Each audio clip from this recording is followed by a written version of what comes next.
This workshop invites young professionals, especially Generation Z accountants,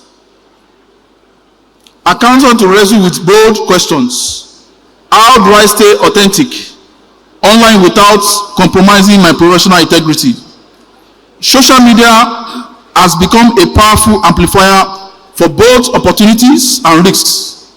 This session will explore how a single tweet, TikTok clip, or Instagram post can either build credibility or undermine years of hard work. Speakers will unpack the ethical trade-off between personal expressions and professional standards, bringing these issues to life with vivid case studies, real-world missteps, and stories of success.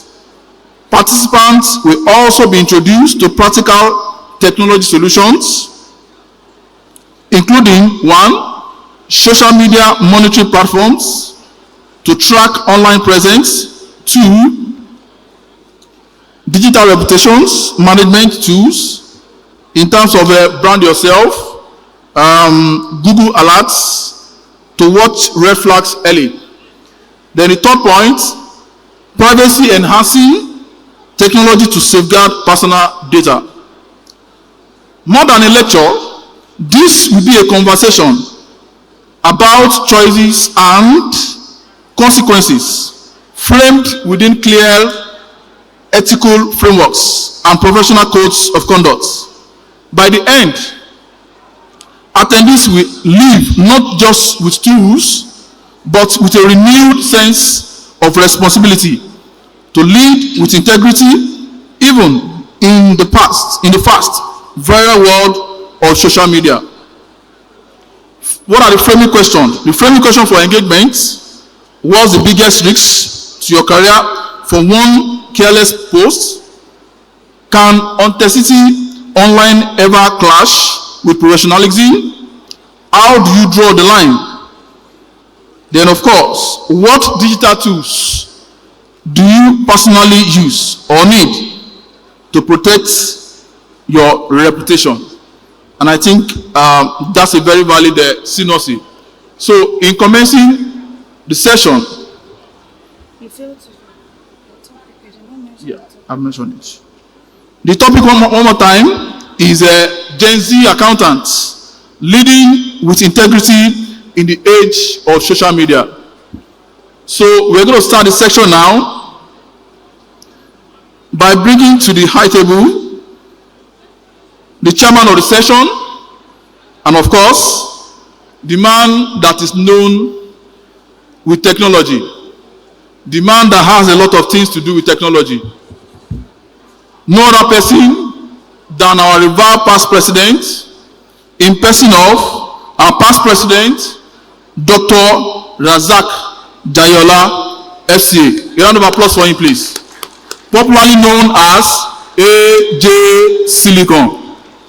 You're welcome, sir. You're welcome, sir.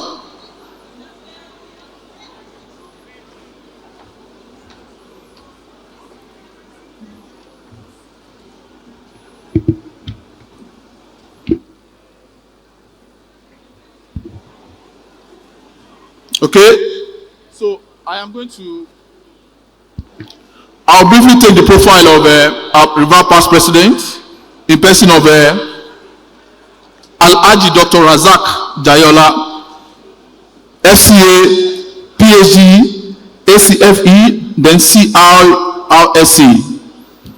Past president, Institute of Chartered Accountants of Nigeria, 2018 to 2019, digital governance, technology advocates. Alhaji Razak Jayola is a distinguished chartered accountant, technology strategist, and public governance advocate. He served as past president of ICAN in the year 2018 to 2019. Bringing to that role deep experience in technology integrations, professional capacity building, and institutional transformation. He currently lives as the chief consultant of AJ Silicon and as the managing partner of Razak Jayala and Co. Chartered Accountants, where he guides advisory work in digital transformations, risk assurance, and system audits. He has held leadership roles in several regional and international bodies, serving on the boards of PAFA, that is Pan-Africa Federation of Accountants, and also ABUAB, accounting bodies in West Africa, and APBN, Association of Professional Bodies of Nigeria, a recognized authority in digital readiness for professional accounting organizations. His contributions include implementing the PAO digital readiness to helping accounting bodies evaluate and improve their use of technology across governance, audit, risks, and service advisory pillars. He also holds certification in information systems audits and control. He is a member of ICAN-ngr and the Certified Fraud Examiners Community. As chairman of Workshop 1 on Gen Z Accountants, leading with integrity in the age of social media, he brings a unique blend of professionalism, technology, and governance insights, well suited to guide practical and forward-looking discourse among emerging professionals. A round of applause for our River Past President. You're welcome, sir. So, bringing the next speaker on board, I invite my co-anchor to do that. Debola, over to you. Good afternoon, everyone. So I'll be introducing our first speaker, who is Oluwatosin Olasainde. She's the founder and CEO of Money Africa, and I'm sure that many of us are familiar with that. Please, let us give it up for her. Okay, so I'll read her profile. Oluwatosin Olasainde is a chartered accountant, financial literacy advocate, and founder of Money Africa, an award-winning edtech platform that has transformed financial education for hundreds of thousands across Africa. With over a decade of experience in accounting, auditing, taxation, and corporate finance, she has built a reputation for simplifying complex financial concepts into practical knowledge for individuals and businesses. A Washington Mandela Fellow and LinkedIn Top Voice in Finance and Economy 2020, Oluwatosin has been recognized among the top 100 women by Leading Ladies Africa and as one of the top 50 African business heroes by Jack Ma. She has featured on BBC, CNN, Al Jazeera, Guardian, and has spoken at global platforms including TEDx. Through Money Africa and its offshoots, Money Africa Kids, she championed financial literacy across generations, empowering individuals with tools for budgeting, investing, debt management, and wealth creation. Under her leadership, Money Africa won the NSIA Prize for Innovation 2023 and secured places in global accelerators such as the MasterCard Foundation, CC-Hub EdTech Accelerator, and Acume Academic Gender Accelerator. Oluwatosin is widely recognized and regarded as a thought leader, driving African financial literacy movement and inspiring the next generation of wealth creators. Please let's give it up for Oluwatosin Olasainde. Then we have our second speaker, who is an household name for almost every one of us, and you can guess who that man is. We have with us today David Brown, global strategist, consultant, and thought leader. Please let's give him a warm round of applause. And of course, one of us, a chartered accountant and a very known member of ICAN. You're welcome, sir. So I take his profile. David Brown is a globally recognized strategist, consultant, and advisor with over 25 years of experience, driving innovation, financial transformation, and capacity building across industries. Is the managing partner of the Brown Consulting Nigeria and the CEO of the Brown Analytics Solutions, LLC, UAE, where he supports boards and leaders in adopting digital transformation and AI solutions. He has developed widely adopted frameworks such as MODES and the CRISP prompt playbook for AI and digital adoption. As a Microsoft's most valuable professional, MVP, for Copilot and Excel, David is a global thought leader in financial modeling and digital tools. His financial modeling academy is expanding across the world and is giving access to capacity building, financial stability, and job creation across Africa. A seasoned international consultant, David had advised the World Bank, Central Bank of Nigeria, and African Finance Corporation on fiscal modeling and data transformation strategies across finance, insurance, telecom, and infrastructure. He is a fellow of ICAN and CITN, a member of CFA Institute, and currently serves as the chairman of ICAN Data IT Board. Okay, so I would like to let Mr. David, a round of applause for Mr. David. Thank you very much for coming.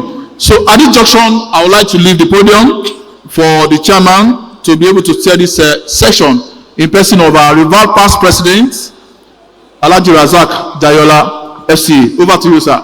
Thank you, sir. Good afternoon, all. Good afternoon, all. You are all welcome to this session on Gen Z. I can see many who are really not Gen Zs in the hall, but you are in the right place. You are the person who is right. Because if you are Gen Z at heart, you can know that you are in the best of the best of the best of the worlds. Trust me. Please, in the next 15 minutes, I would like you to call your colleagues who have gone to other workshops. If indeed you believe they have a lot more to gain from here. And that is what we promise you here today. The organizers have brought in seasoned, practical people for this particular session. We invited the Minister of Interior, but at the last minute, he couldn't make it, But these are accountants. They understand you. They understand everything about what we are talking about, what the theme is trying to address. And I promise you, you are going to have a very brilliant session. So, ladies and gentlemen, it's my pleasure to welcome you to this very timely and forward-looking workshop on Gen Z accountants leading with integrity in the age of social media. We are living in an era where technology defines interaction, reputation, and influence. For the first time, we have a generation of accountants, Generation Z, born between roughly 1997 and 2012, who grew up entirely in the digital space.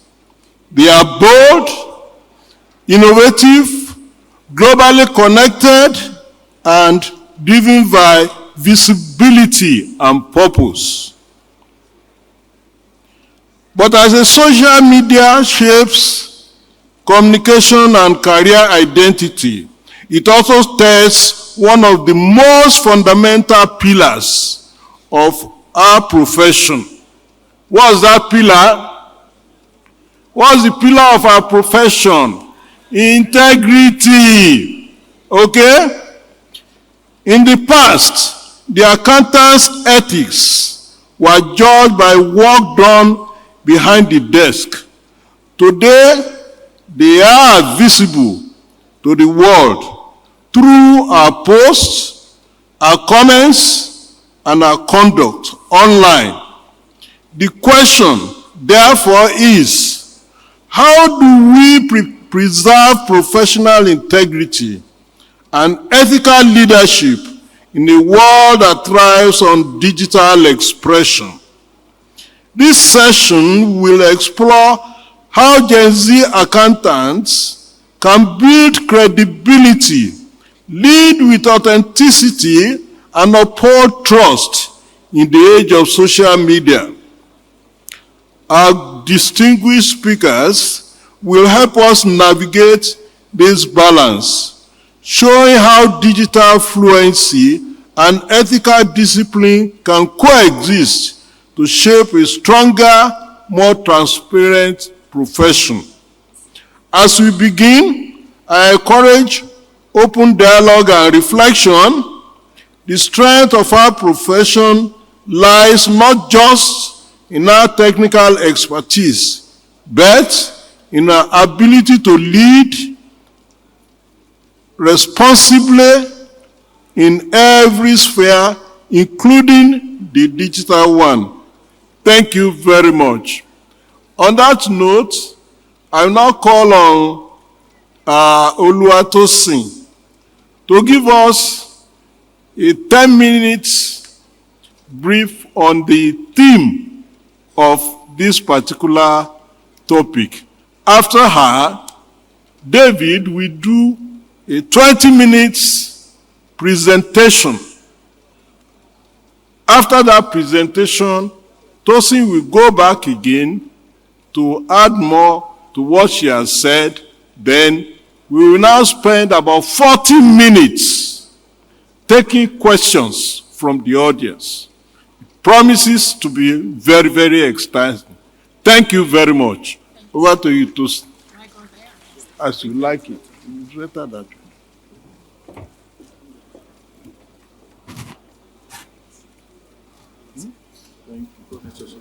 All right, great. Good afternoon, everyone. I'm extremely excited to be here. My name is Oluwatosin Olasende, and I'll be taking you through how I started Money Africa and the why. And it's very, very important and imperative for me to be having this conversation because we literally built this out on social media. So I got my first job at the age of 20. This was in Johannesburg, South Africa. I was studying as an auditor, wrote all my professional exams, moved back to Nigeria, wrote exams and qualified. And one thing was resonant with me. Every time we speak to people, talking to them about finances and accounting, it was as though we were speaking to our colleagues. People that did not have accounting or finance background, they struggled to understand what we're saying. And that was a ha-ha moment for me. So I worked at CNBC Africa. I moved to Bloomberg TV Africa, worked as a financial research analyst. And then I worked with British America Tobacco, managing about $20 million as a commercial finance manager. So when I turned 30, it was a highlight moment for me. I knew that this thing lots of people struggled with, how can I make it simple? So what I did was, I went on Instagram, I got a whiteboard and a black marker, and I started doing that. I'd write out what is asset. Asset is money that comes to us, liability, just in simple layman terms. I always told myself I was not speaking to my colleagues, I was speaking to people that I've never encountered or people that wanted to understand it in simple format. And that was it. In the space of 6 months, we blew up. From 1 follower to 20,000 follower. I realized that there's a market here. People actually want to learn about what we know, but they also want to learn it in an easy format, relatable format, things that they can connect with. A good example is Ashwebi. Many people are buying Ashwebi, but have they considered, taking that equivalent of the money to also start investing it? So when we brought it back to reality, showing the numbers and showing what is possible, there was a time we used an example, asking people to go to their wardrobe, take out calculator, and count all the Ashwebi in your wardrobe, how much is it worth? And then we ask them, how much of that money do they have in any kind of investment? And we show them what an asset is and what an expense is, and how that could have been an expense. That particular video did almost 1 million views, and that was when we said, oh my gosh, we need to start leveraging on this. Started taking complex topics and simplifying it. Now, when we are talking about social media, how you show up is also very, very important, right? Who is your target market? From day one, we knew we wanted to speak to people from the ages of 18 to 35. We wanted them young. I intentionally chose my outfit today. I could have worn a suit like my colleagues, but I went with a jeans and a shirt because I wanted to also connect with my audience. So from how you show up, your choice of words, your energy, the red lipstick, everything, because we knew who our audience were. Our aim was we want to see a financially literate African, because when more Africans know about financial literacy, it's not just about them saving or investing. They're able to also contribute to policy conversations. What is going into the national budget? How is the government spending? It's going to be a rich, wholesome conversation. So we're thinking about the big picture. And so that's how we leveraged on social media. Now let's talk about the different angles of social media. We have Facebook, we have Instagram, we have Twitter, we have TikTok, we have LinkedIn, we have several platforms of it. What many people sometimes start out doing is that they want to chase all the social media platforms at once, and that is one of the recipes for failure. Try with one or two, conquer it, and then you can spread out. So those were some of the ways that we showed up. Let me share an interesting story with you about, there was a time we did an analysis. We were comparing the financial results of GT Bank versus Zenith Bank, and the Zenith Bank reached out to us, and they were also like asking and giving us more insight into their numbers. So when you've made impact to such a point that even the organizations are then furnishing you with extra details and, encouraging and wanting to share more information. And that was how social media played a very key role in the work that we do. That's number one. Number two, how can we create a movement with social media? In what format? What we did was we started doing a tour for the universities. So many people will say, we all know how important it is to catch them young, but it's not just by words. We need to back it up with actions. Also, whenever organizations go to universities to speak to them about finance or numbers, sometimes they want to sell a product, and which is not a bad thing. It's fantastic. However, what we always want to think of, how do these students leave that hall with knowledge? How do we change their life? Because if you speak to lots and lots of people, they will tell you about how if they understood how finances work early, they will make different decisions. And then we're able to see that impact. We've toured over 25 universities in Nigeria, from the west to the south to the north to the east, everywhere. We've been, touring these universities and just catching them young.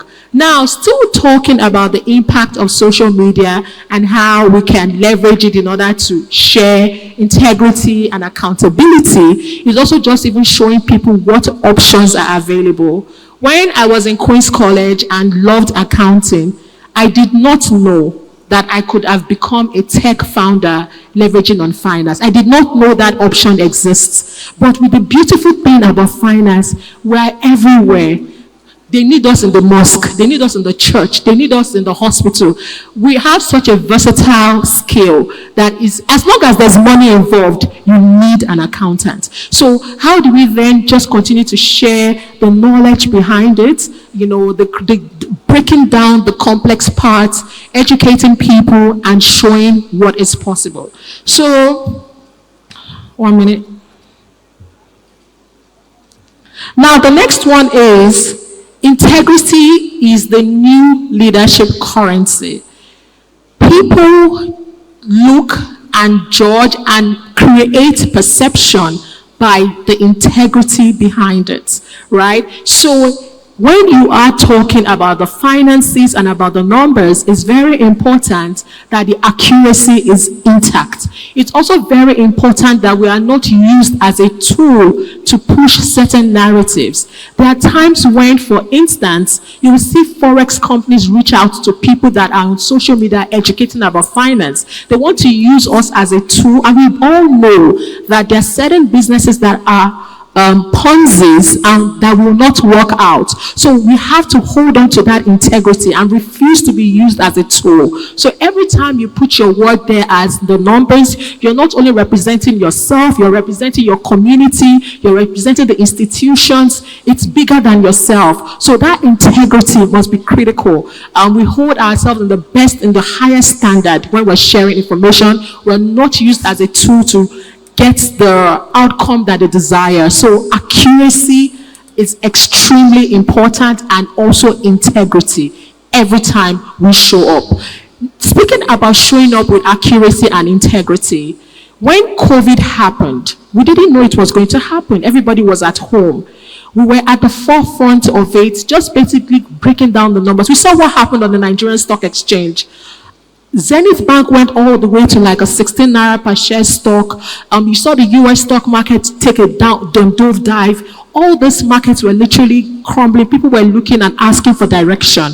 We were at the forefront, speaking in layman terms to young people, educating them about what is happening with those numbers. And we did it repeatedly. Our LinkedIn user grew all the way from I think we had 2,000 or 3,000. In the space of 1 year, we hit over 100,000. It got so good that LinkedIn noticed the work and they reached out and recognized us. Money Africa then became one of the LinkedIn, were recognized for finance and economy. We're on the same stage with professors from Stanford, CEOs of Standard Chartered and all these other organizations, because we stepped in and we took a role leveraging on social media. I love this profession so much because of how rich it is, how diverse it is, and how we can continue to educate. And in terms of opportunities that we can even leverage on social media, we're not scratching the surface. I'm yet to see somebody teaching financial literacy in Pidgin that comes every day. How my people, how in a day now? You know what's in the economy they talk today? Just go rad on it. Who is doing it in Igbo? Who is doing it in Hausa? Who is doing it in Yoruba? That is niching down. So what happens is that in our mind, we understand how it is so complex and how it is detailed. But in order for us to reach and even have a lot more impact, there's a lot of room, pockets and pockets of room for people to actually niche down and do more education. I really love to also, I've seen some of our colleagues here doing a lot of work in taxes, like the new tax regulation that came out. I'm impressed. I've seen fantastic breakdowns, making it relatable, right? We need that now in different multiple versions. We need niching down in different languages. Somebody else can even come from an angle of fashion. We can allow ourselves to be creative, right? Because the nature of the industry sort of allows us, you know how we're accountants, we're conservative, we're straight-lined. Allow yourself, explore. As long as you stay within you're not committing, you're not breaking any law. Explore, try different things, allow your creativity to shine. So because there are so many people that are also quite creative that are in this field, allow that creativity to shine. Bring it to work. Don't leave it at home. So these are some of the ways that we continue to lead with social media. Now, you're probably thinking, we've been talking a lot about social media. Why is it important? Number one, you can actually create a movement and create a change.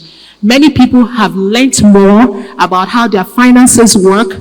They've learnt more about the stock market.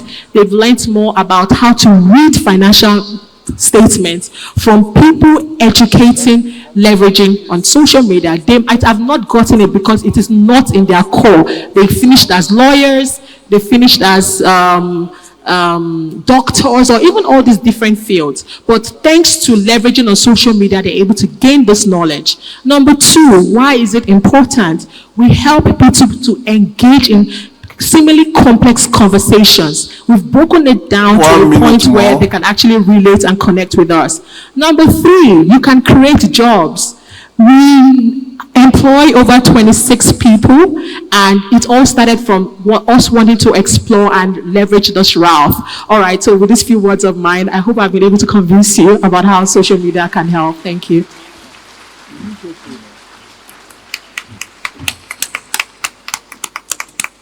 That's a very, very beautiful one. Another round of applause for her.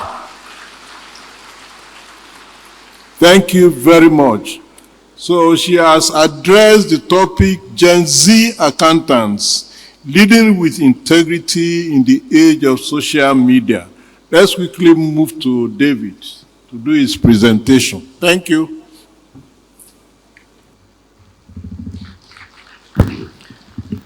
Hello, everybody. How many Gen Zs in the house? Huh? If you think you're a Gen Z, put your hand up. Just put your hand up. If you know yourselves. Do you really know yourselves? Can we have the slides up, please? I need evidence. As Gen Zs come with data, right? We need evidence. I don't know if you can put the slides up. So what I want to do really, kind of set the stage around understanding who Gen Zs are.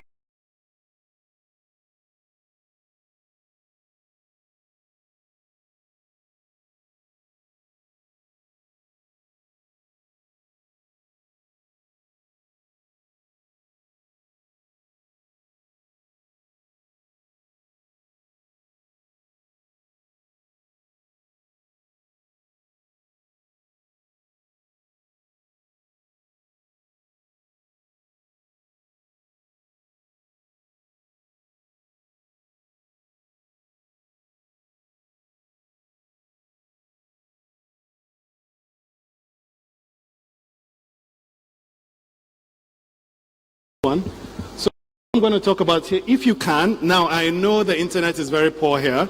So this is where our online audience, I want to implore our online audience, I know you're connected online and you have better internet. Scan this QR code, or if you can, go to pollev.com, pollev.com, and then you do /D Brown. So I'm David Brown, /D Brown. I'll quickly introduce myself. But then you have a question. So I want to really know data-wise, who is Gen Z in the house? I know some of us here may not be able to connect. Those online, you go to pollev.com/D Brown, or you scan with your phone, you scan this QR code. Can we go to the next slide? The question is, how old are you? You know, we don't like answering that question. So there's no, please make sure you don't put your name when you log online. Just skip and then answer the question. Go to the next one. Let's see if AI works here. Internet, sorry, go to the previous one. Let's see if we can have it showing. Next, previous one. Okay, it's not online.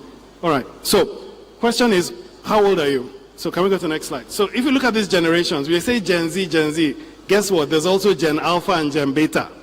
Gen Beta just started this year. So a new generation started this year, Gen Beta.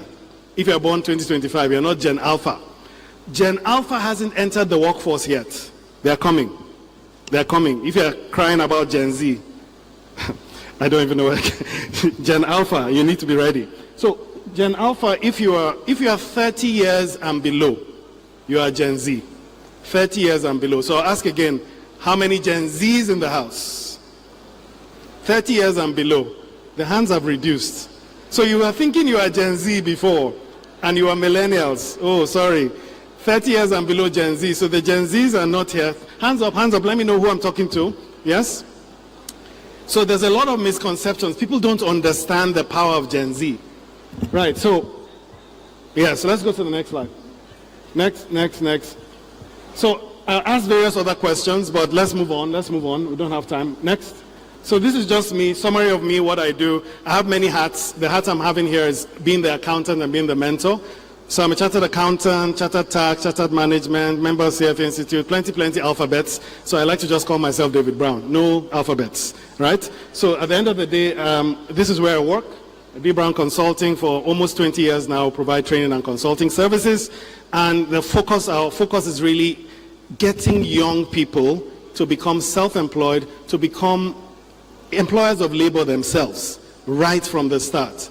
Because one thing about Gen Z, they have more opportunities than you. When I say you, most of us here are not Gen Z. Gen Z are online. Guess what? They're not interested in coming physically. They're mostly online, right? So they have a lot more opportunities than you. They're already digital natives from birth. Next slide, next slide, next slide. Next slide. Yeah, so let's say, who are Gen Z? Who are these people? Who are Gen Z? Next slide, next slide. So just be going to the slides quickly. I know we don't have too much time. Next slide. Now, question. I want everybody here to interpret what is on the screen. Try and interpret what is on the screen.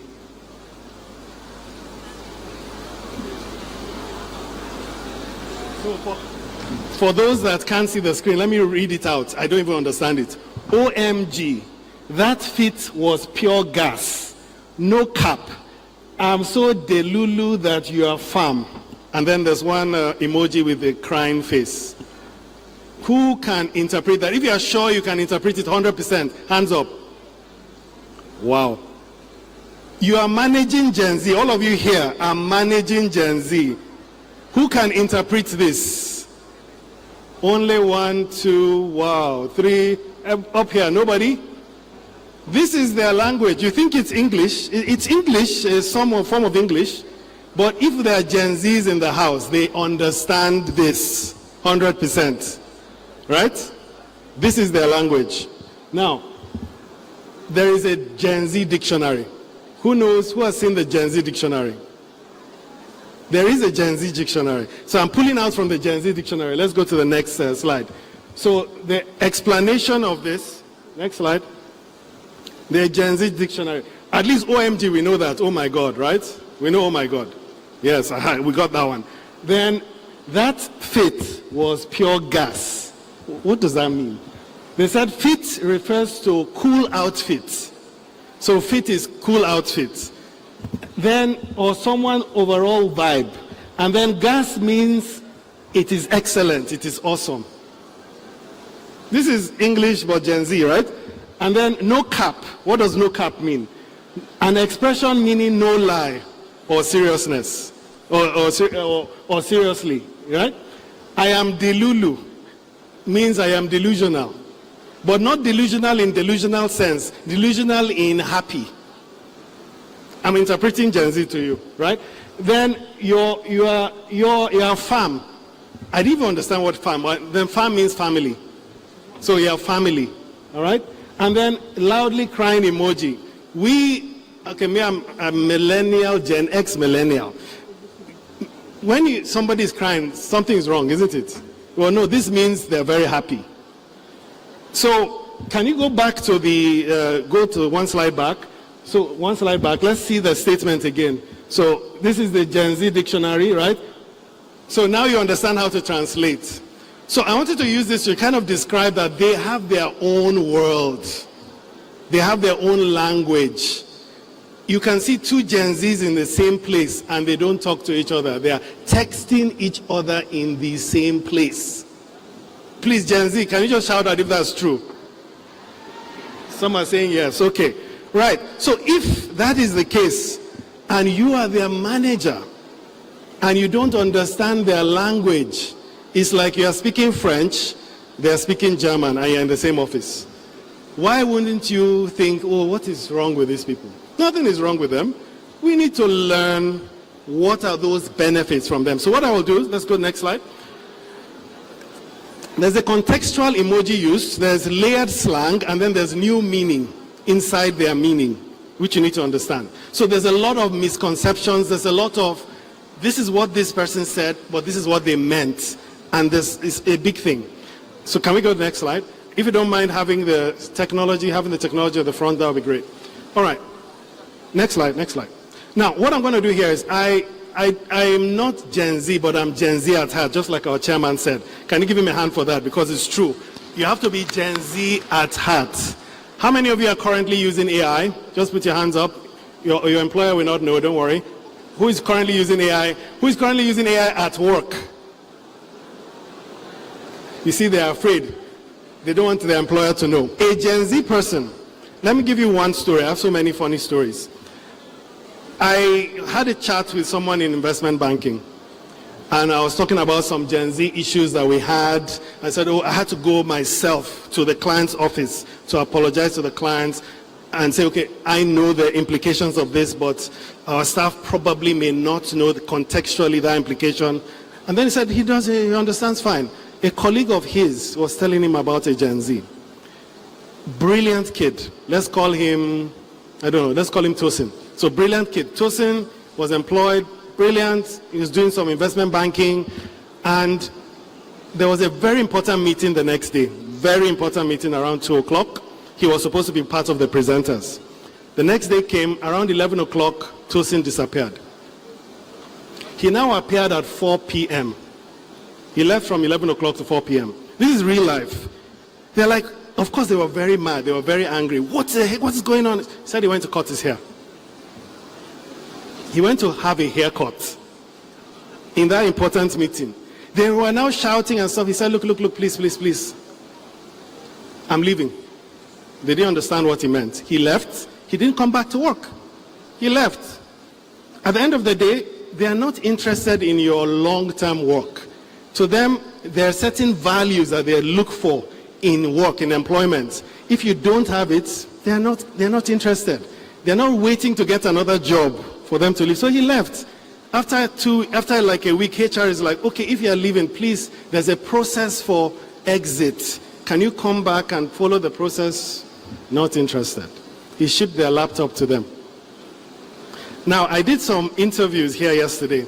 I talked to 2 millennials. I'd like to give a shout out to Messi and Salamatu. They were the millennials. And they were sitting next to 2 Gen Zs, Ifelua and Oluwa Bukola. Can we give them a hand, please?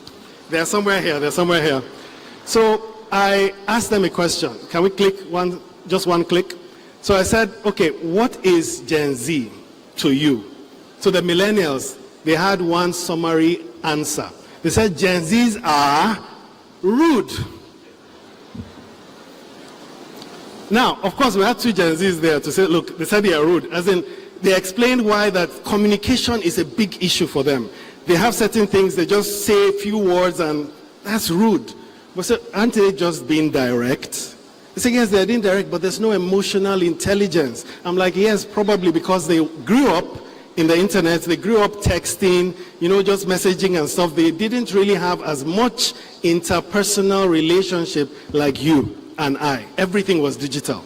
So you need to kind of train them up. So the Gen Zs also retorted. They said, no, we're misunderstood. We get bored very easily and don't like wasting time. Anything that wastes our time, we're not interested, right? We agree that Gen Z struggle with interpersonal interactions and they lack emotional intelligence and prefer digital communication. What does that mean? A lot of mentorship from the Gen Z employers or supervisor who is a millennial, or their partner who is a Gen X. So there's quite a lot of work to do. Next slide. Now this is a summary of Gen Z versus previous generations. So try and understand this generation, right? So your Gen Z is under technology relationship, work-life boundaries, communication style, career expectations, purpose-driven life in general. So Gen Zs, for example, let me pick one, communication style. They prefer quick digital communication. Previous generations, they relied on lengthy emails, meetings, and stuff like that. We want interaction a lot more. They, sharp. You saw the slide, I showed with the language, which we still don't understand. Next slide. I had another question for the online audience. Let's see if it will work for you again. Let's try online audience. So the question was, of course, the age. Let me see if that worked. If you can go back again. For the online audience especially, I want to know how many of you are really Gen Z. But guess what? Nigeria's average age is 18.5 years, which means majority of the workforce in the next couple of years will be Gen Z. And Gen Zs are soon starting to manage people. They're starting to become managers. Next slide, let's leave the internet off. Now, these are a list of opportunities I see that Gen Zs are primed to collect. Adopting artificial intelligence and using it without corporate approval. They just use it. Oh, corporate says we're not using it. They use it personally and use that to augment what it is they're working on. So the adoption of technology is super quick. They are most likely to found tech-enabled startups. run tech-enabled businesses, leverage the accounting knowledge they have in adjacent fields. So they're most likely to move into risk management, into financial modeling, into corporate finance, into all those other fields. They're more likely to move. They have high ethical values. They actually do. A Gen Z will tell you to your face that you're wrong. If you don't beat it down, one important thing, especially for the more senior people, let them, leave them to live. Don't beat down those traits, or you're basically harming your organization. So you say, no, this is how it's done, this is how it's done, this is how it's done. Then you kind of put it, they're now buried. Those wonderful traits, which I'm going to share with you, are buried. And they cannot bring those traits up to lift your organization forward. All this AI talk, just ask your Gen Zs. Come up with a report next week on how we're going to leverage artificial intelligence in our organization. It is not the Gen X and the millennial and the top ones that will give you that. They can mentor, but the ideas are going to come from these guys, Gen Z, right? They say what they mean. So when it comes to integrity, and I'm going to show you some things on integrity, by saying what they mean, they can call out problems. If you have a trusted whistleblower policy, they are the ones that are going to use it, and they trust it. So trust is very important to them. They prioritize mental health, and why not? These are people that communicate more by text. They're sending WhatsApp, they're sending selfies. A lot of that digital communication is not natural to us human beings. So they're stressed. They are managing all of this data. They will be stressed. And one other thing about ethics for Gen Z, if you look at the past, let's say Gen X or Gen X's, the way we communicate, or when something happens to your organization that's bad, worst that can happen is on the newspaper. It will be on the newspaper for one day. Guess what? Tomorrow comes, nothing else. Oh yeah, there was something about them like 2 years ago, and that's it. But something happens to you today, it's on social media, and it's there for life. That is stressful for organizations. And organizations need to be able to manage that. And you manage that better with Gen Z. Now let me talk about the workplace dynamics. So Gen Z in the workplace, what are the dynamics that you need to be aware of? There's this nice report by cake.com.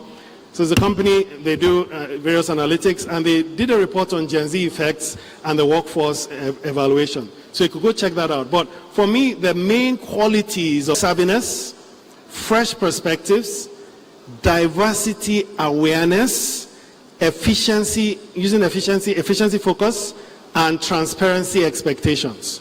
They expect transparency from the organization. If the organization says, okay, we're compliant with carbon footprint, we have this audit that we did. We did an audit, and the audit complies with all ESG. But there's something about the carbon footprint that wasn't really okay. An accountant says, oh, they followed IFRS, we're okay. A Gen Z will say, no, they are reporting this and it's going to affect A, B, C, and they're more interested in going deeper. Next slide. Challenges of Gen Z, what are the main challenges? They have financial challenges.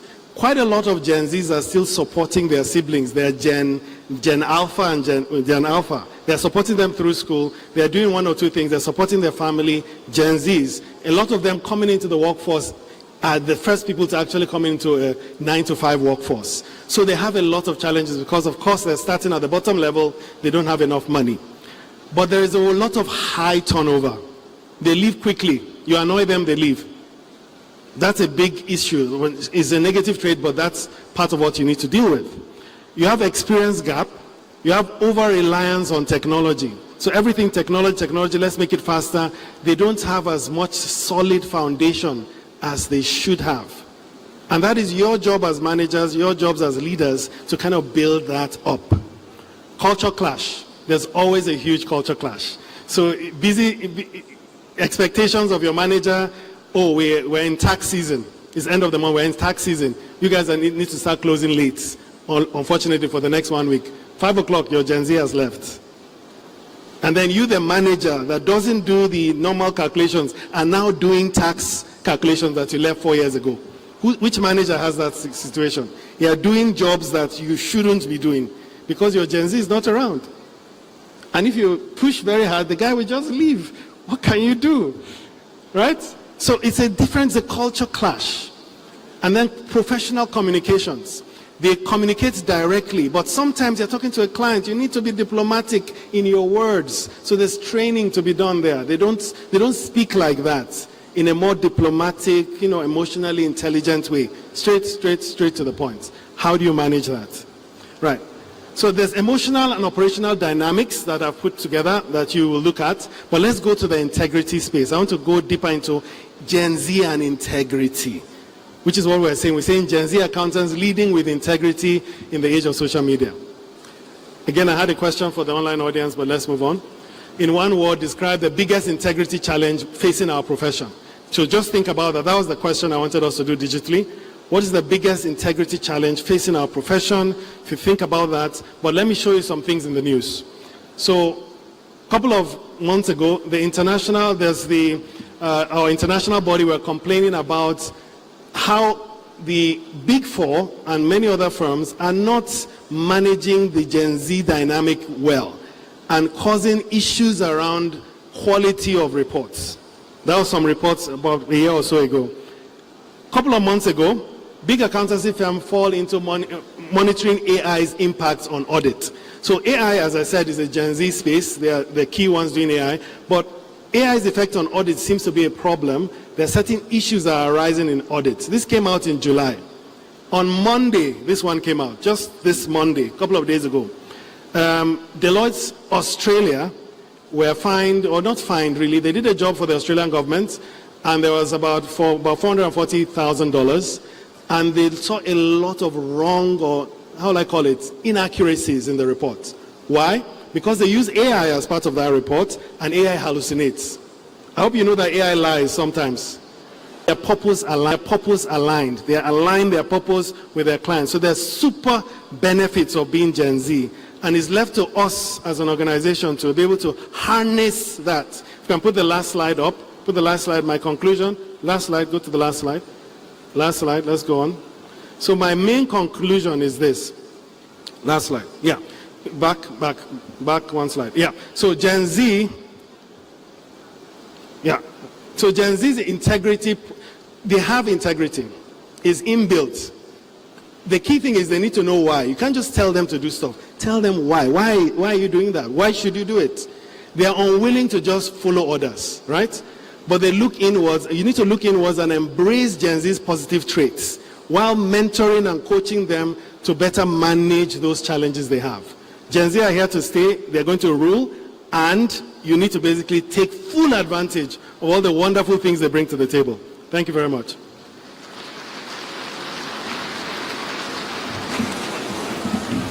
Thank you, David. Can we give him another round of applause, please? Yes, we are getting there. Oluwatosin will have a second round now. So over to you. 10 minutes.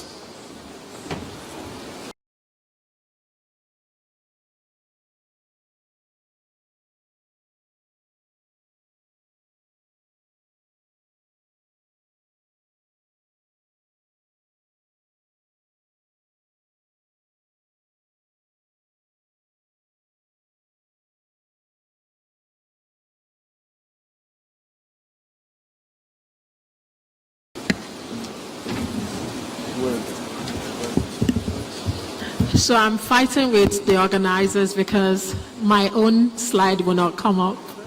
I'm fighting with you. I'm joking. All right, great. So next thing we're talking about is the platform of opportunity and risk.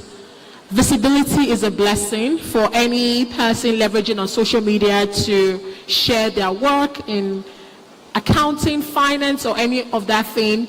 Visibility can be a blessing. Visibility can also be a very, very big risk. So for lots of Gen Z's accountants, we love to share. It's a sharing community. We share a lot. So every time anything goes out, the internet never forgets. Even instances where people have deleted their posts There are sometimes we've seen cases where it's been screenshotted or it's been reserved somewhere that people actually find it. So you have to be very intentional about what goes out. You double check it multiple times, especially when it has to do with the nature of your work. So visibility can be a blessing or it can be a curse depending on how you use it. That's number one. Number two, please do not delve into information that you do not have a strong understanding of. So you will hear people talking about things like carbon fossil or things like that. If it's not your area of expertise, especially in this line of work, stay out of the conversation, because your silence is better than error or something that defies or is not in line with the top subject matter. So if it's not your area of strength, rather stay out. Also, in terms of niching down and being a professional, I'm chartered accountant, we did tax and all of those things, but the nature of my work, I've leaned more towards finance and accounting. So there are certain topics that if they're talking on, we would rather leave it to the experts or for them to share more insights. So in cases of doubt, you're better off staying silent, because that visibility we desire can also flip around if we do not do it with measure. Carefulness. Now, the next one is your digital presence is your professional signature. You can write and share in such a way that people now already know the voice and the style, even without you showing your face. There's a particular communication called Zikoko Money. Who watches it? Who has read of it? They tell real life stories of Nigerians every Mondays about money and finances. If I were to see a Zikoko Money article, I don't even need to see the heading, the style, the nature, the way they tell that story, the structure. I don't need to see their logo on it. I know it's them. So your professional presence now starts having a signature where people can actually know that this article or this story or this style is coming from a certain person without them actually seeing your face. Now, also, it's very important that integrity online also impacts your trust and professional opportunities. We've seen situations where as people have gotten lots and lots of opportunities because of how they showed up online. And it's still showing up online doesn't mean that they always have to come to you. Sometimes you can go to them. Let me give you a perfect example. When I first started in this field of sharing about financial literacy, leveraging on social media, I used to write to Business Day for them to share my article. Every week I would send them an article and they never posted it. Now, 3 months after, I think the person they were relying on did not come true. It was last minute. They picked up the phone and guess who they called? They called me because I had been sending them for months. Hello, we need it last minute. Do you have an article ready?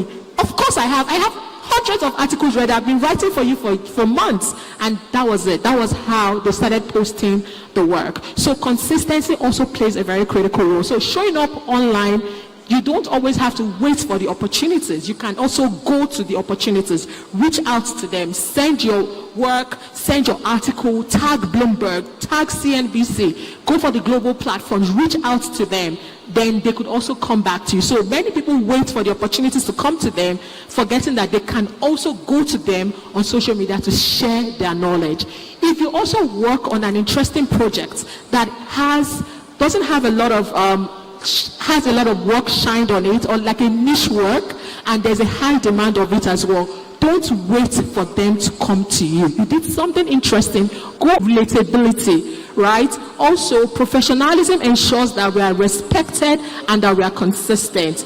And integrity is actually maintaining both, even under public pressure. Let me give you an example. For those that write newsletters online to educate, if you've promised them you're going to write a newsletter once every week, try to keep to your words so that every week people know that they're expecting that newsletter from you. They're expecting for you to show up on social media with what you've promised them. Now, another mistake that a lot of people make is this. Once they've defaulted or they've not been able to show up, then they disappear altogether. It's okay for you to actually stagger, meaning that you were not able to fulfill the promise of coming weekly. Why not come up monthly? Why not come up once in a quarter? So if you can't do it every day, can you do it weekly? If you can't do it weekly, can you do it monthly? If you cannot do it monthly, can you do it quarterly? So these are some of the options that are available.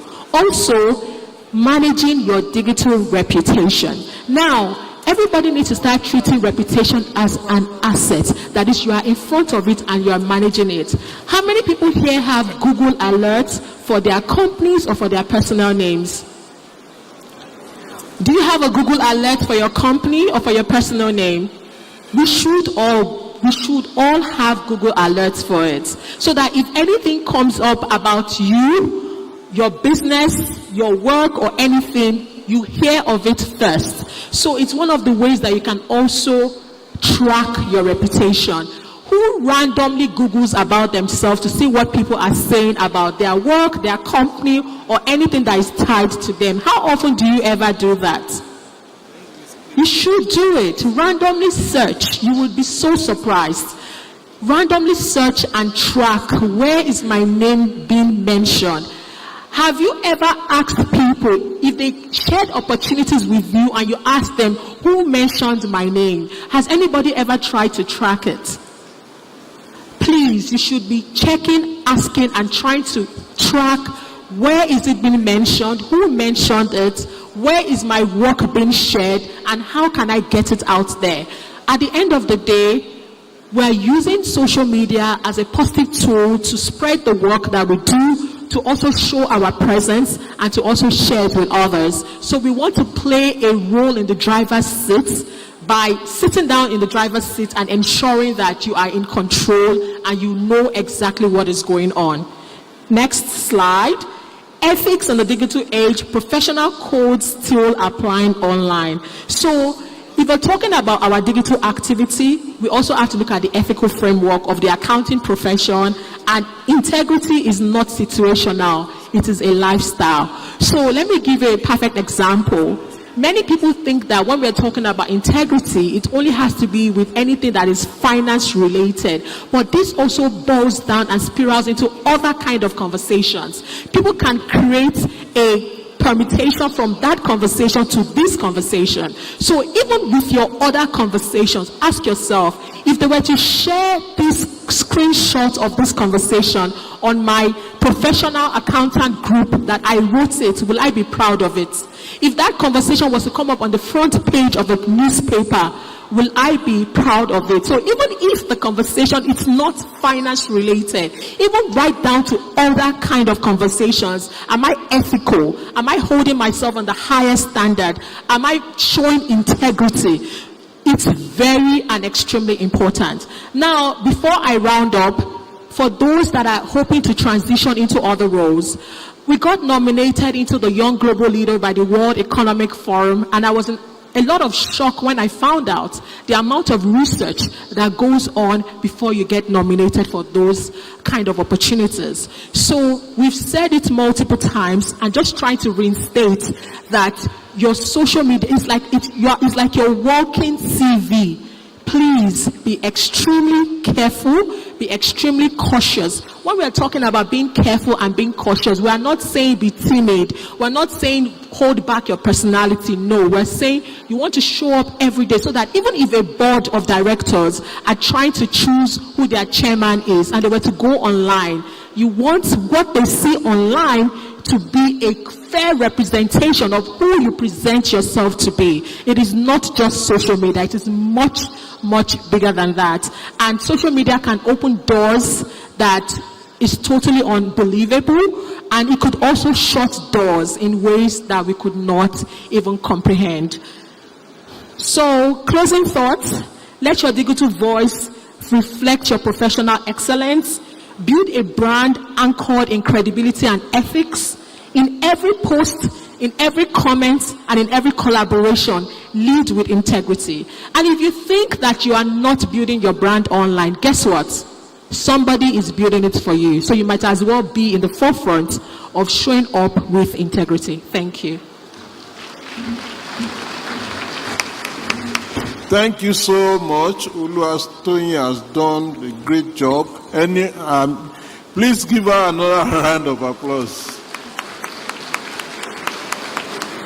Now we've had the two of them spoken with us for 20 minutes each. Let me attempt a brief summary.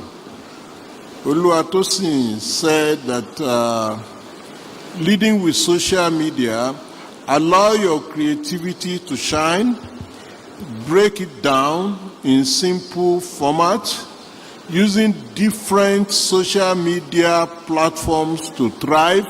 Don't forget, she said, don't go across all the social media at a go. First of all, start with one or two, conquer those ones before you move to others. Creating a community and educate them, and visibility is powerful. David also said Gen Z should lead the new AI drive for organizations. In your organizations, people are going for training on AI, and you are sitting down there, and you think they will leave you behind, and they will stay there with you and all that, you know. Before you know, it's a question of weeks. You begin to see changes. So seek for knowledge. After this, after my review now, David will address how Gen Z accountants can secure remote jobs or even physical foreign exchange jobs. Let us stop this one. Let us stop this one. Please go ahead with that. All right, so obviously this is for Gen Z, right? So if you're not Gen Z, please close your ears. You don't need this how to get remote jobs, right? So anyway, I think Gen Z and millennials are quite close, right? They're pretty close. But when it comes to Gen Zs, as I said, they're very impatient. They're super impatient. That's a little bit of a negative in the sense that they don't get enough foundational knowledge. But they're also super fast and super smart. They're smarter than us, 100%. I used to wonder how they went through school. Because you're going through school, someone is teaching you something they taught your grandfather. What are you listening to? You've already gone online and done all those stuff. So you're going through school because your parents said, get a degree. Unfortunately, that's a lot of Gen Zs I've talked to. That's why they're going through school. So get the degree and give their mom or give their dad, and then they go and do their stuff. Right? So when it comes to remote jobs, one thing about Gen Z is they want to get the first job, which is their 9 to 5, so that they can have enough backup resource for their 5 to 9. Right? So they're getting their 9 to 5 as security for their 9 to 5. Sometimes security for their 5 to 9. 5 to 9 is their own freelancing work. Right? But the 9 to 5, sometimes they have a back door of their parents supporting them. So that's why they can just leave the 9 to 5 if they're not happy. I was talking to a Gen Z mother, a mother that has Gen Zs and also employs Gen Zs just outside, just before I came here. And she mentioned that a Gen Z she employed recently, she's a bank, she works in a bank, came in with his plaited hair and everything and stuff. And I mean, she's very open. She employed him. He works brilliantly, but he said he changed his own conditions of service. He said he only works Monday, Tuesday, Wednesday. That on Thursday and Friday he's generating content and doing this and doing that. That is the remote work. They already are digital natives. And he said that is how he will work. Guess what? She's super forward looking. She said that the 3 days that he works is more than 90% of his colleagues. The productivity of those 3 days is more than 5 days for someone else. So why shouldn't she agree? And she agreed and is working. The same mother, her son told her last couple of weeks that he has resigned from a Big Four. Guess when he resigned? July. He just told the mom last week. This is the same person I was talking to here, right here in this hall. So they have a very different mindset. They are independent. And so what we can give them is all this gig work, all this small gig work. And what is the gig work? You need to check the market. What does the market need? So data analytics and stuff, this financial modeling and stuff. So our firm, my firm is 20 years old. We've been training on analytics, modeling all over. But the course we do is the old school way. Come to your class, we teach you for 5 days, we do this, you go back to your office. That didn't work for Gen Z. We had to change it up. We had to go and talk to an institution abroad to say, look, can you certify these young people as modelers, that anybody in the world will be able to say, I can employ this person for online gig work. So that's the first thing, certification that is recognized. Guess what? We have one. It's called ICAN, right? It is internationally recognized. And can we give ourselves a hand, first of all? We have a certification that's internationally recognized. Our Gen Zs can understand IFRS. There's IFRS 17 out and stuff. They can specialize there. Knowing that they're chartered accountants, they can get gig work. How do they get gig work? By going to freelancing sites. A lot of you know Upwork.com, you know Freelancer.com, you know Fiverr.com. Just a couple of weeks ago, one of our Gen Z participants said she got her first Upwork job. The person employing you knows this person knows what it's doing. And then they need patience and mentorship. So you need to enter mentorship program, patients have the skill, have an international certification like our ICAN is international, you have Financial Modeling Institute, you have your digital, Microsoft, Google certification, then you can bid for work, get work in your 5 to 9. When that is very good and juicy, you can change your 9 to 5 to your 5 to 9, and then you have a self-employment. Thank you very much. In addition to what he has said, please watch out. You'll be finding a lot of emails in your box that are addressing global certifications. Those are the certifications that will take you right there. They are acceptable over the world. You know, I won't say more than that for now. Please, let us take Gen Zs very, very seriously. Gen Z say it as it is. This may be misinterpreted as insubordination. Please don't take advantage of it. Communication gaps. They need clarity. They need mentoring. They need coaching. Experience. They gravitate to speed, but may not review for accuracy as much. They are impatient. You know, I have one in my office, but he's my most productive staff, honestly. You know, give him something to do, and if he turns it in, you are not responding, he's there to, and some others, if you don't ask them in 10 years' time, they will not, you know. So Gen Zs, you should know how to handle them. So on this note, let's have contributions from the floor. And we are going to have many. Please don't spend too much of stories. Go direct to your question. Wale? So please raise your hand.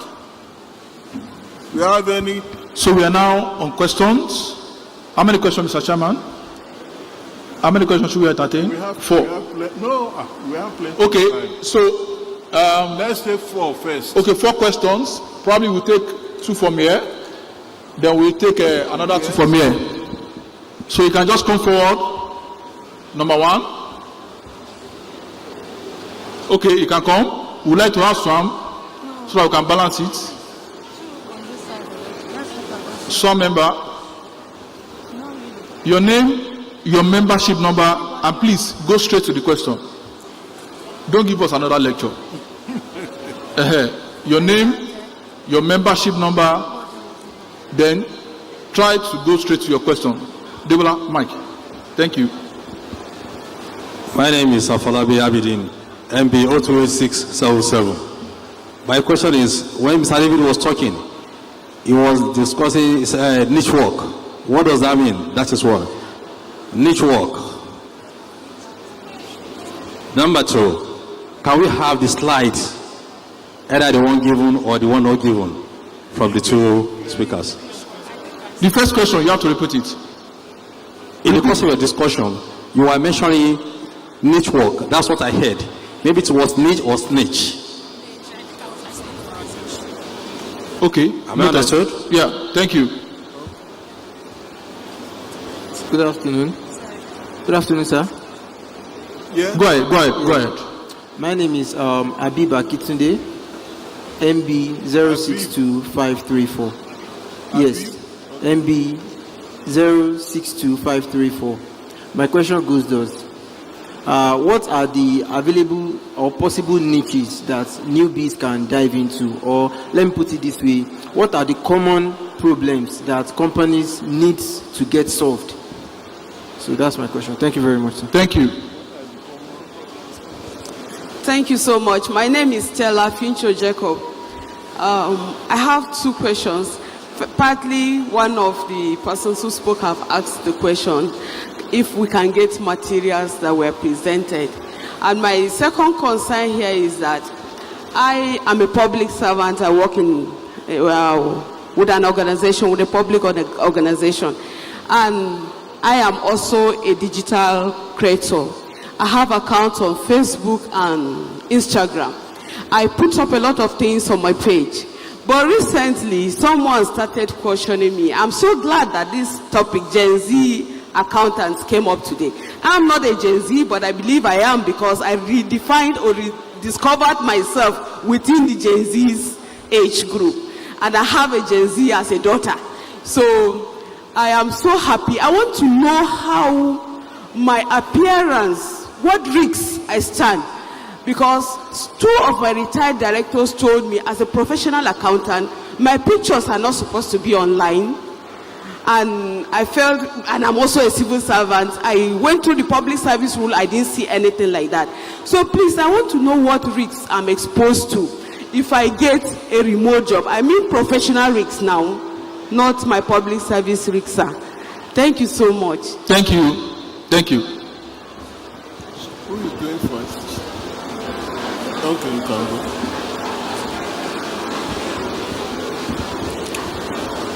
So for the question with regards to the niche basically means narrowing down and becoming an expert on a particular subject matter. So like being a chartered accountant is really broad. There are so many topics covering it.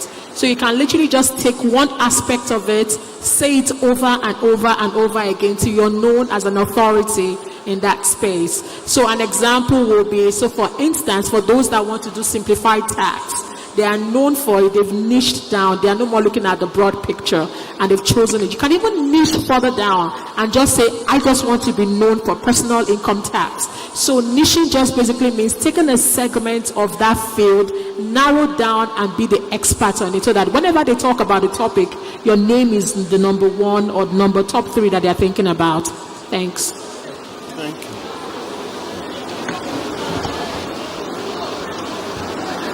Okay, so I think for the materials, I can just answer that.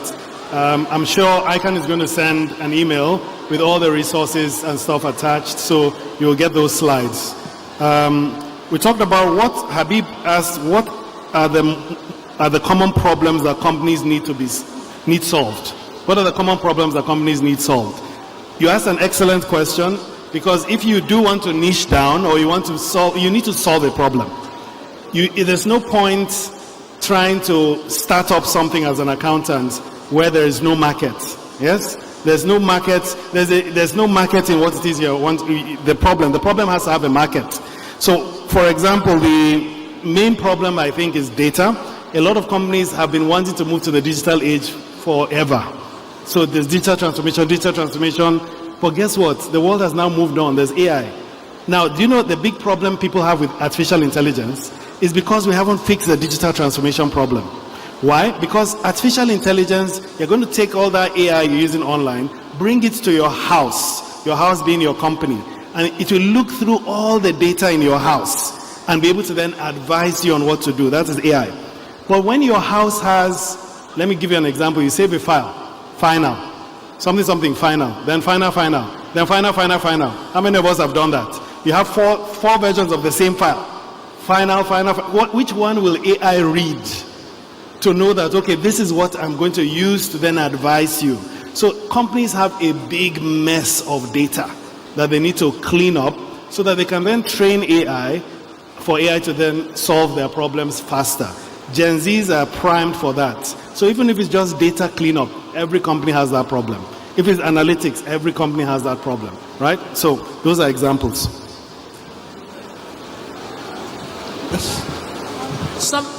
Some examples that we still need to have is also, we've seen the tax talking about cryptocurrency and how they want to start taxing, some of the revenues from this kind of conversations. So for Gen Zs that are looking for opportunities in this space, you want to look at those alternative assets. Like you're talking about cryptocurrency, you're looking at dividend income. You want to go deep into details and talk more about the specifics and let it be you can concentrate on it and be a subject matter expert on that. Another one that you can also still look at is, I still strongly feel that we do not have enough financial literacy coaches, right? If you look at the financial literacy for Africans, it's still very, very low, with Botswana leading in the ranks. We still need more people. We need people going into public schools. We need people teaching the children, catching them young, working with the government to edit their curriculum in order for them to start teaching financial literacy to children.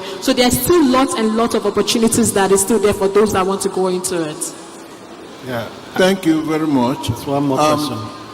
We haven't addressed one more. Okay. So there's one more question around risk, but I would like to agree with Tosin about the financial literacy. Who is teaching Pidgin, as you said? Financial literacy in Pidgin, Yoruba, Igbo, Hausa, very important. So someone asked about the risk to the accountants. You're on social media, you're trying to put stuff out there like the Gen Z content, and your colleagues are saying, hey, as an accountant, you shouldn't be showing your face. Now, I think there's a misconception there. As an accountant, I'm sure our body will be able to tell us you can't innately advertise your accounting services, especially audit and stuff like that. But there are things other than that. If you're just talking about financial literacy and stuff, putting your name out there, data out there, mostly free, I don't think it's a problem. As long as you're professionally dressed and you look very professional, I don't think it's an issue. I think it's a bias. And unfortunately, a lot of people have that bias that, accountants should not be seen at all. If you're not seen, how do you get work at the end of the day, right? So there is a kind of misconception there. But please just carry people along and carry people along with empathy. So just to touch on what Dr. Brown said, with regards to visibility at work, I used to work at a multinational before I started my company. And when the company noticed the work I was doing, guess what?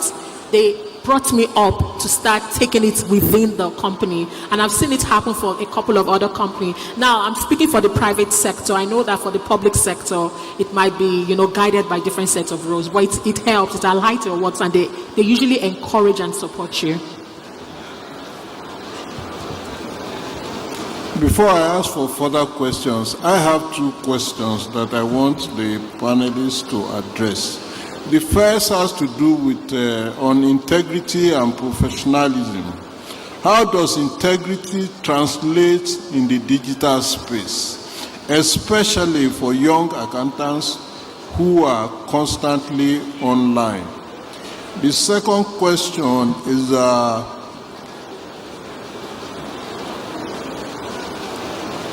on leadership and influence.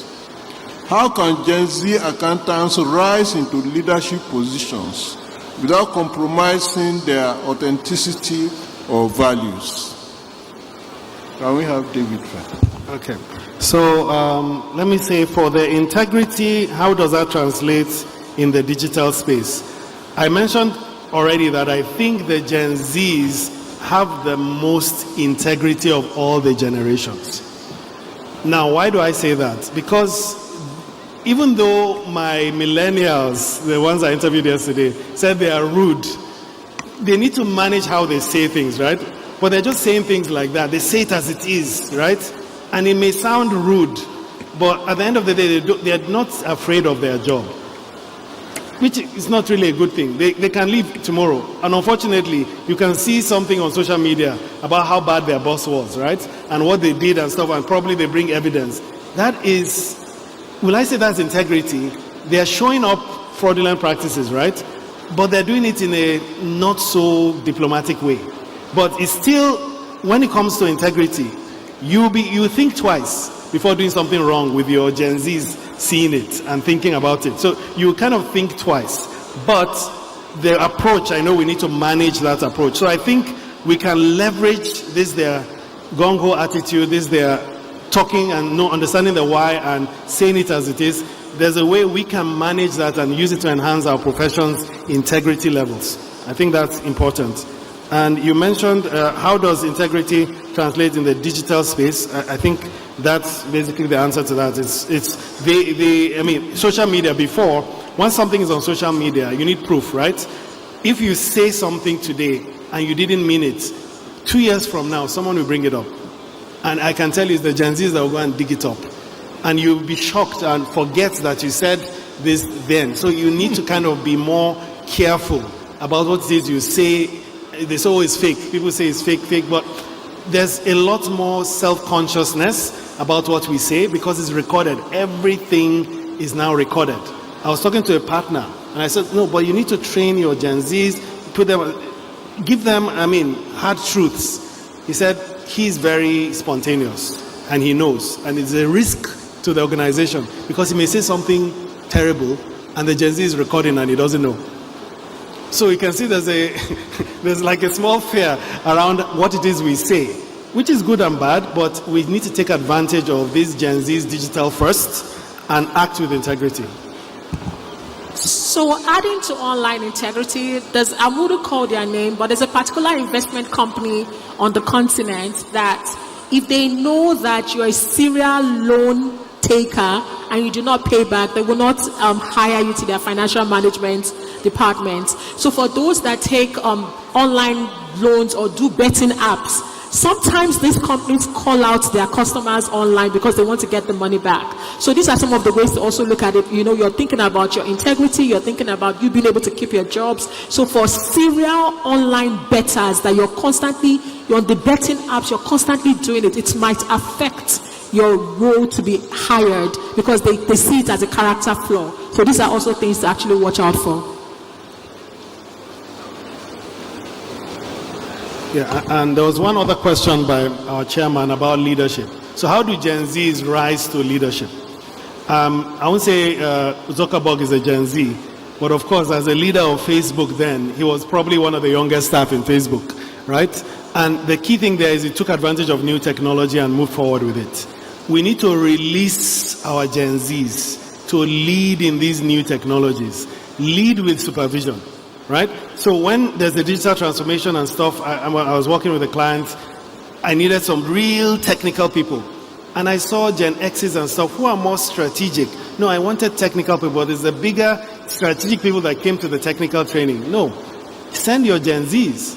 They would excel. And the way you make them lead is they should lead in this new tech, which they know far better than us. So how do you open it up for them to lead, but mentor them? Start having a mentorship and a coaching right from as young as they are, because they can lead and they are the best to lead this new technology, AI and stuff that we're moving into. Can we take more questions from the floor? Okay, so we'd like to take more questions. You can just signal by raising your hands. Okay, you can come. Come. One. Okay, that's two. Let's have Swam. Hold on. I've not called you. Yeah, you can come, sir. Swam, yeah, you can come. Are online audience available? I am not too sure. Media, can we confirm? Online audience? Online audience, are they available? You know you have to deploy a special before. Sorry, you can come this way. Come this way. Your name.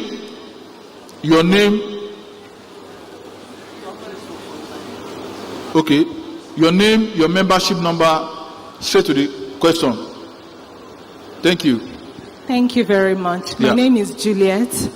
Membership number 065428.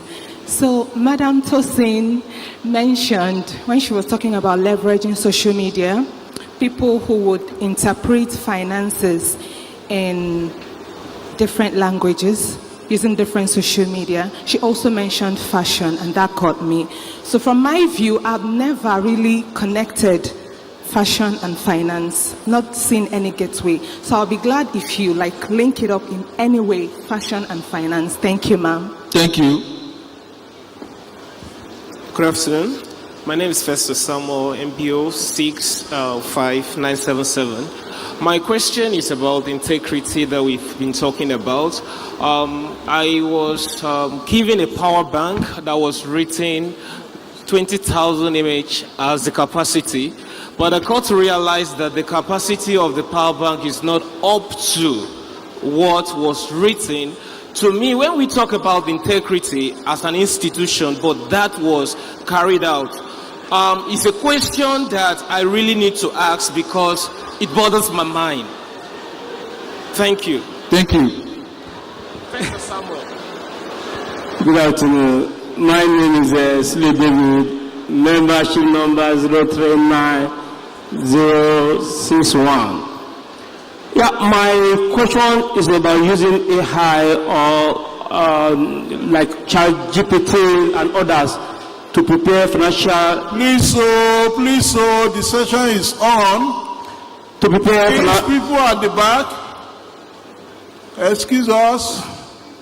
Thank you. Okay, I will repeat this. I said my question is about using AI or some other AI related machine like ChatGPT to prepare financial statement or information. Because I have a situation whereby a guy was sacked by his boss immediately. He realized that he was using ChatGPT to prepare financial statement for him. And I look at it that in this way that I think, is it possible to maintain confidentiality of our financial statement when we are using AI or ChatGPT and co to prepare financial data? Because as an accountant, we are saying we have to maintain our confidentiality in what we do. And I think our sister here said it the other time that there are many things you put there, out there on internet that you cannot erase. They will still be there. So how do you now maintain financial confidentiality when we prepare information with AI or ChatGPT? Thank you so much. Thank you. That will be addressed. Thank you.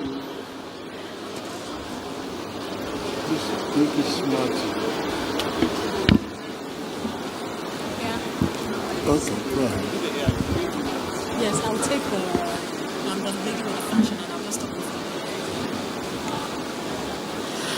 her. Okay, so I'll take the first question from Juliet asking about the intersection between finances and fashion. Like Dr. Brown said, the average age of the Nigerian is 18.5. The nature of my work means that I travel a lot to lots of African countries, and the first thing they always stop me about is, who made your ashoke? Who made this? And it's always Nigerian brands. Nigerian brands are taking us farther than even things that we ordinarily think of. We're thinking about the brands, they are known on the global stages, and it's going somewhere. Where am I going with all of this story? Have you considered financial literacy for creatives or financial literacy for fashion? There is always a link, right? They can see that there is something in common. Do you love your fashion and you still want to save and invest money? That's a nice hook line. Do you understand? You're looking for how to capture them, because at the end of the day, we want people to still stay in their creativity and things that they love, or even just financial analysis for fashion business owners. Do you see that niche? So you're always thinking, how can I still tie it back to the numbers? And I've already given 3 examples, but I can go on and on and on as to how you can sort of create a marriage and find an intersection. Now, for the other person that spoke about how what's been reported by using AI, I don't know if anybody saw the article about how Deloitte was fined $440,000 for an AI reports that they charged for, but they did not do that report. When they scrutinized it, it was AI that did it, and like Dr. Brown said, AI lies. It referred to data that was non-existent, and many of it were wrong. Now, the thing, even in-house, for instance, every month we do something. If you invested 100,000 naira at the beginning of the year, this is what Dangote Sugar will look like. This is what we do, like 100 companies. So instead of us going manually and between each and every, we leverage AI sometimes, but we always have to double check. So it's always, trust me, if you use AI well, they wouldn't know. But what you always need to do is put your human element, cross-check it, add that human element, and ensure that it's correct. So those are the ways they could catch you out. And if, of course, you're giving wrong data, you'll be fined for it. Thank you very much. That's all the questions we will take from the audience. I have 3 questions, and I don't want us to spend more than 2 minutes on each one. The first has to do with on education and mentorship. Education and mentorship. What role should ICAN and senior professionals play in guiding Gen Z on digital ethics?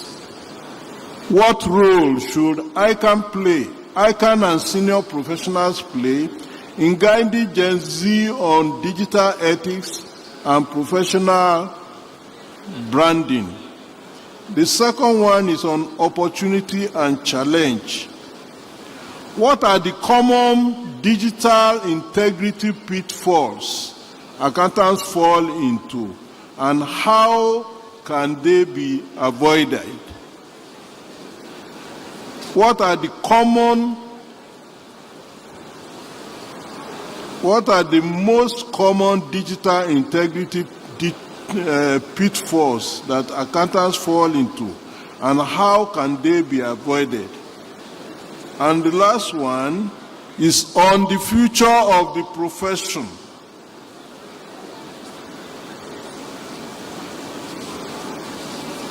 With emerging technologies like AI and digital auditing tools, how must ethics evolve to stay relevant? Those are the 3 questions. You are free to take any of them.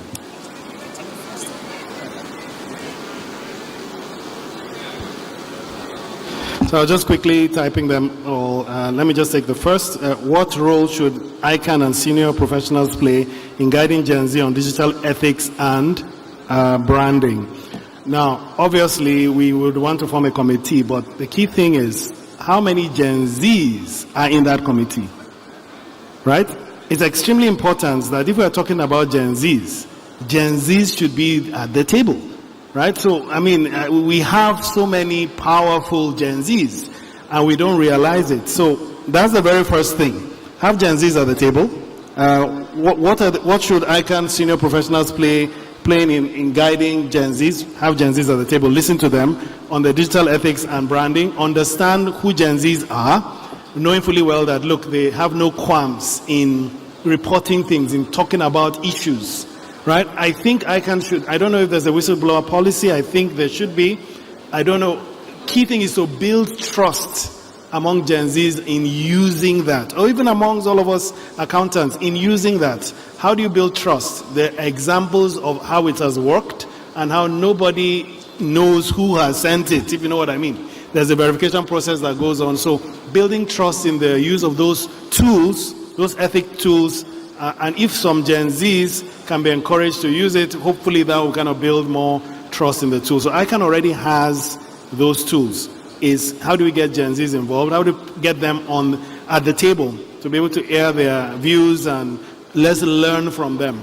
Because as you realized before, we don't speak their language. Let's listen, let's hear. Listen more. So the common pitfalls that we've seen is that breaching client confidentiality. In a bid or out of excitement, you want to share something. Oh, this thing happened. There's a professional case, and then you start calling the actual client's name, or you start sharing real stories of real people. That's a very big problem, and that's what we start seeing with lots of accountants online. They want to share knowledge, but they are breaching the confidentiality. And lots of people have lost their jobs because of this. So we want you to share, we want you to be visible online. However, you do not want to breach that confidentiality. Number 2, another thing that we see is that people overstate their qualification. So for instance, they could be chartered accountant, but in a bid to even be more professional, maybe they started a PhD and they are just in their first year, they start saying that they are already, they already have that qualification, right? It's a problem. So you have to be very careful not to overstate your qualification. Another problem that we always see is people giving one-size-fits-all kind of advice. You have to always put a caveat and state in the situations where it will work as much as possible. So these are some of the common pitfalls and some of the common examples that we've seen with Gen Z accountants online. All right. 1 minute, please. All right. So the next question was, with emerging technologies like AI and digital auditing tools, how must ethics evolve to stay relevant? I'm opportune to be the chairman of the Data and IT faculty for ICAN. The data, I don't know how many of our people are here. Data and IT faculty. If you are here, hands up. By the way, if you are here, we're going to take a picture at the end after the main Data hall. and IT faculty. Data and IT members. faculty for ICAN. If you are there, at the end of this, we're going to take a picture outside. So, small ad for our Data and IT faculty. Now, the key thing there is ICAN needs to lead the way in process documentation. They need to lead the way in new SOPs, new standard operating procedures around how we use these AI tools. As our faculty, we're actually working on AI and the accountants. We're writing a white paper, and hopefully it will be released before the end of this year, on artificial intelligence and the accountants. And we're bringing up all sorts of things on that white paper to kind of guide us on how we as accountants can leverage this technology. We can't hide. We need to put our foot forward and lead the way, because artificial intelligence is here to stay. Let's guide the process of using it. Same thing for digital, for ethics and evolving things around ethics. Now, I know certain evidences when, let's say there's an ethics panel. Somebody has been brought forward to the ethics panel, and there's a lot of gathering of data to kind of interrogate what has happened. We can use AI to do that. AI can go and scrape the internet and everything on deep data for the organization, for ICAN, when we're doing those ethics reviews. So how do you work with AI? By actually leveraging AI. I can imagine in the near future, ICAN has its own AI, that all the body of knowledge that ICAN has, that AI has learned, and we as chartered accountants can log on and use ICAN AI to kind of understand certain things, review our, before exams, probably do a mock exam through ICAN AI. There's so much opportunity. ICAN should lead the way in that, and then we will follow once ICAN leads. Thank you very much. I want to thank the audience for being very, very cooperative. I hope we have gained a lot from these sessions, and I hope we will spread the gospel. It's important that we carry the manual digital integrity into the digital space. Please. God bless you all.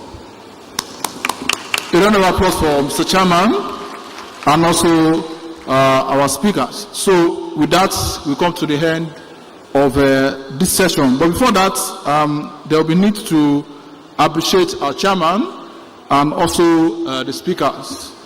In doing that, I'm going to invite to the stage here no other person than the honorary treasurer of our great institute, in person of Mr. Tajuddin Adewale Olayinka, FCA. A round of applause for him, please. So, the first person that will be recognized, the first person on our position list will be the no other person than the chairman of the session.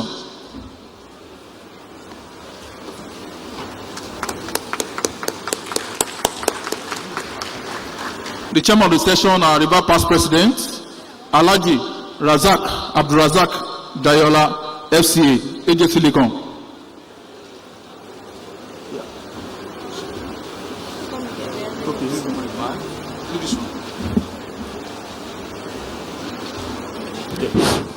Thank you very much, Alhaji Dayola, our very, very revered past president, with interest in IT and data analytics, AJ Silicon.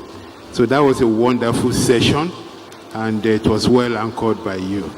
Thank you on behalf of the 61st president and the governing council of the institute and the general members. We present to you this plaque. Thank you, sir.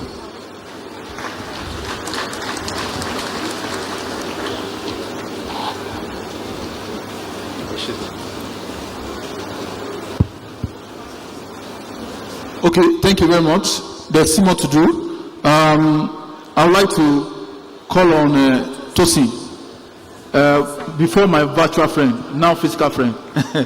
Tosin Olaseyinde. Not. you only one or two? Yes. She's here.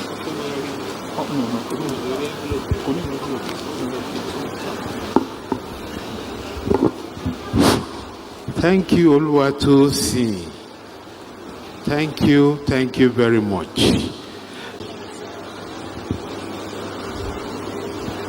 Thank you so much, I'm Frank. Okay, so I will invite Mr. David Brown.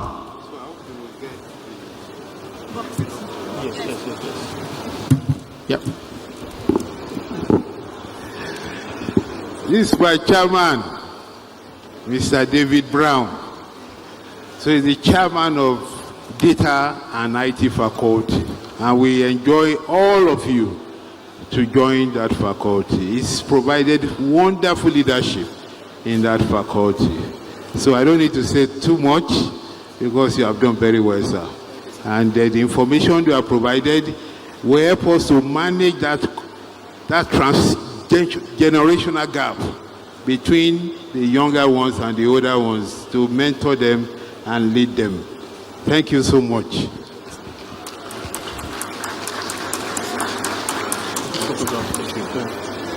Okay, so thank you, sir. Before you go, there will be a good photograph with the chairman of session and the speaker.